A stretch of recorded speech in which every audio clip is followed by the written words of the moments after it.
അസ്സലാമു അലൈക്കും വറഹ്മത്തുള്ളാഹി വബറകാതുഹു.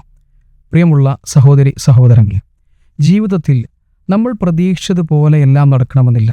നമ്മുടെ ജീവിതത്തിൽ ചില കാര്യങ്ങൾ നമ്മൾ റബ്ബിനോട് ആവശ്യപ്പെടുന്നു.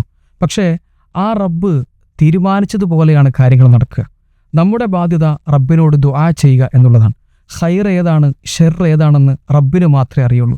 പക്ഷെ ഒരു വിശ്വാസിക്കുണ്ടാകാൻ പാടില്ലാത്ത ഒരു വിഷയം നബി സല്ലല്ലാഹു അലൈഹി വസല്ലം സൂചിപ്പിക്കുകയുണ്ടായി. നമുക്കൊരു പ്രയാസമുണ്ടായ സമയത്ത്, ഒരു വിപത്ത് ബാധിക്കുന്ന സമയത്ത് ചില ആളുകൾ പറയാറുണ്ട്, ലൗ ഫഅൽതു കദാ വകദാ ലകാന കദാ.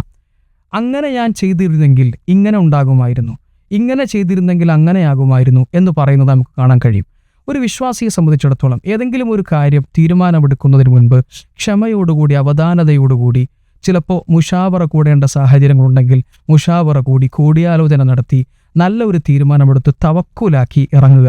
ശേഷം എന്തു സംഭവിച്ചാലും ഞാൻ അങ്ങനെ ചെയ്തില്ലായിരുന്നെങ്കിൽ ഇങ്ങനെ സംഭവിക്കുമായിരുന്നില്ല എന്ന് പറയാതെ, മറിച്ച് അത്തരം സന്ദർഭങ്ങളിൽ പറയേണ്ടത് ഖദ്ദറല്ലാഹു മാ ശാഅ ഫഅൽ, അള്ളാഹു വിധിച്ചു, അള്ളാഹു തീരുമാനിച്ചതുപോലെ കാര്യങ്ങൾ സംഭവിച്ചു എന്ന് പറയാൻ നമ്മൾ ശ്രമിക്കുക.